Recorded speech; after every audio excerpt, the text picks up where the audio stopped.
Kw'Īsôko. Kw'Īsôko ni ikiganiro mushikirizwa mukagitegurirwa n'urunani rw'amaradiyo Radio Inzamba agateka kawe, Radio RPA ijwi ry'abanyagihugu na Radio Television Renaissance. Inama nshikiranganji yakoranye kw'igenekerezo rya mbere Ruheshi yasavye Kwugara guhera ku mwaka w'ishuri 2022 ushira 2023 amashure shingiro n'ay'inyuma y'ishure shingiro yuguruye ibikorwa atabirekuriwe canke arangwamwo ukutubahiriza amategeko mu gisata c'indero mu Burundi. Ishirwa mu ngiro ry'iyo ngingo rizotuma haduka ukutumvikana hagati y'abanyeshure na bene amashure. None uruhara rwa mbere goba ari urwande muri ico kibazo. Hokorwa iki kugira muri kazoza izo ngorane ntizosubire? Inyishu ni muri kino kiganiro Kw'Īsôko mukagishikirizwa na Beniak Serakana. Ndabahaye ikaze. Umushikiranganji w'indero yamenyesheje ko ibibazo vyinshi vyibonekeza mu mashure shingiro co kimwe n'amashure y'inyuma y'ishure shingiro.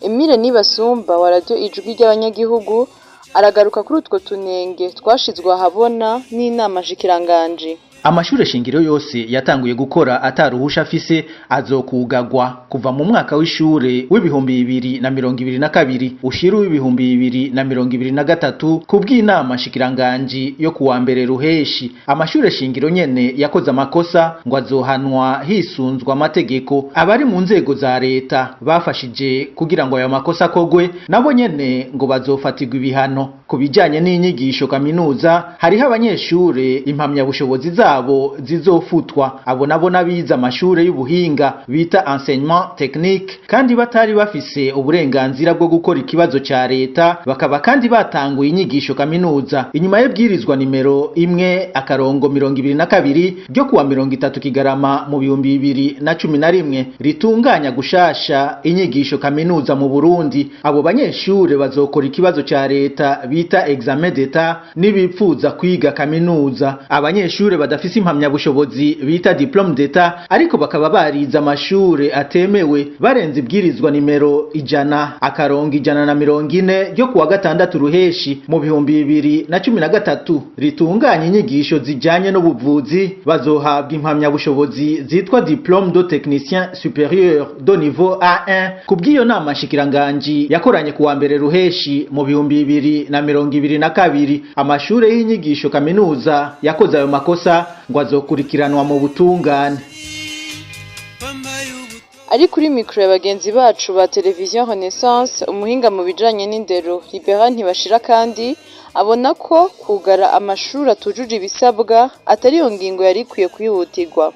Kubwiwe leta yategerezwa kubanza gushigikira ayo mashure kugira asohoke muri izo ngorane. Turazi neza ingene igihugu cubatse, hariho intara no kuvuga ama province, hariho ama commune. Turazi neza yuko mu makomine yose hari igisata kijejwe indero. No kuvuga yuko rero ayo mashuri ntiyugururwa ubutegetsi butabizi.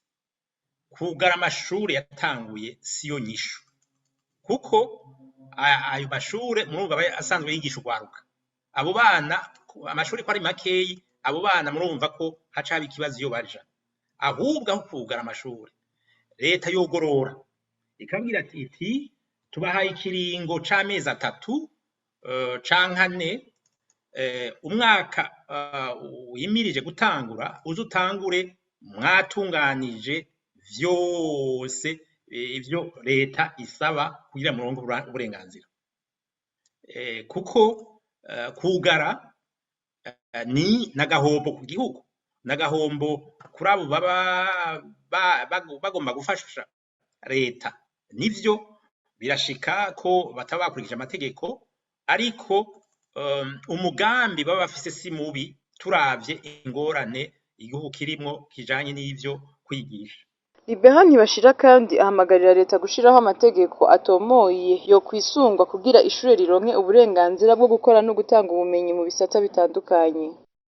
Ikwiye gufata ingingo zitomoye neza. Icambere amategeko agenga uwo wese agomba kugurura ishure ayaronke abazwi.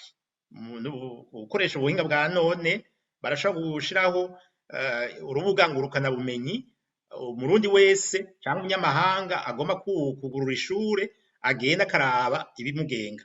Aho no kuvuga yuko nta numwe yokubahuka kugurura ishure atakurikije ivyo bintu kuko bazi ko azohanwa. Aho no kugira gutangiriza umugwizatunga wese yubatse ishure abazi ivyo ategezwa gushira mu ngiro imbere yuko atangura kwigisha. Hanyuma bagahana abakozi ba leta batumye ivyo bishika kugira bahashe abandi ivyo bintu bizo bisubire. Muriyumviye ko leta ariyo ifise uruhara rwa mbere mu itunganywa n'isuzuma ry'ingene amashuri akora hamwe n'itangwa ry'ubumenyi. Ni na hano duciye dusozerera ikiganiro kw'isoko c'uno munsi. Akana ni je nariko ndakibashikiriza. Ndabaha isango mu kindi kiganiro naho ubutaha.